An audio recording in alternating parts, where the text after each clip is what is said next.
Iran ఒక్కో కీలక అధికారిని కోల్పోతోంది. ఇజ్రాయెల్ దాడుల్లో Iran security chief Ali Larijani మృతి చెందారు.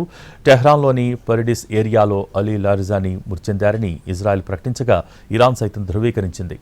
అలీ లారిజానీతో పాటు ఆయన కొడుకు, బాడీగార్డ్స్ కూడా హతమయ్యారు. కూతురు ఇంట్లో ఉన్న సమయంలో అలీ లారిజానీపై దాడులు జరిగాయి. లారిజానీని లక్ష్యంగా చేసుకుని టెహ్రాన్లో వైమానిక దాడులు జరిపినట్టు అంతకుముందు ఇజ్రాయెల్ సైనిక అధికారులు తెలిపారు. ఇతర దాడుల్లో ఐఆర్జీసీకి చెందిన బాసిజ్ పారామిలిటరీ ఫోర్స్ కమాండర్ గోలం రజా సోలేమానీ హతమైనట్టు ప్రకటించారు.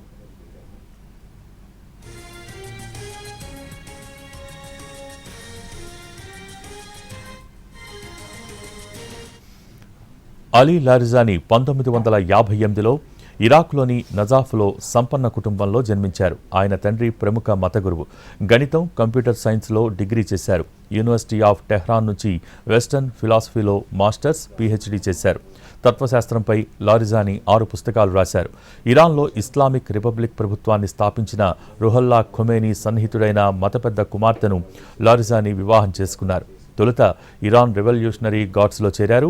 తర్వాత ప్రభుత్వంలో మంత్రిగా, ఇరాన్ అధికారిక టీవీ చీఫ్గా, ఇరాన్ పార్లమెంటు స్పీకర్గా పనిచేశారు. 2015లో అమెరికాతో అణు ఒప్పందంలో కీలకంగా వ్యవహరించారు. గత ఏడాది సుప్రీం సెక్యూరిటీ కౌన్సిల్ సెక్రటరీగా బాధ్యతలు చేపట్టారు. Supreme leader Ayatollah Ali Khamenei తర్వాత శక్తివంతమైన నేతగా అలీ లారిజానీ గుర్తింపు పొందారు. అలీ ఖమేనీకి కుడి భుజంగా వ్యవహరించిన ఆయన ఇరాన్ క్షిపణులు, డ్రోన్ల అభివృద్ధి, అణు కార్యక్రమం తదితర అంశాల్లో కీలక పాత్ర పోషించారు. అలీ ఖమేనీ మృతి తర్వాత ఇరాన్కు చెందిన అన్ని భద్రతా బలగాల్ని ఆయనే పర్యవేక్షిస్తూ వచ్చారు. ఈ నెల 13న టెహ్రాన్లో నిర్వహించిన అల్ ఖడ్స్ ర్యాలీలో లారిజానీ చివరిసారిగా కనిపించారు.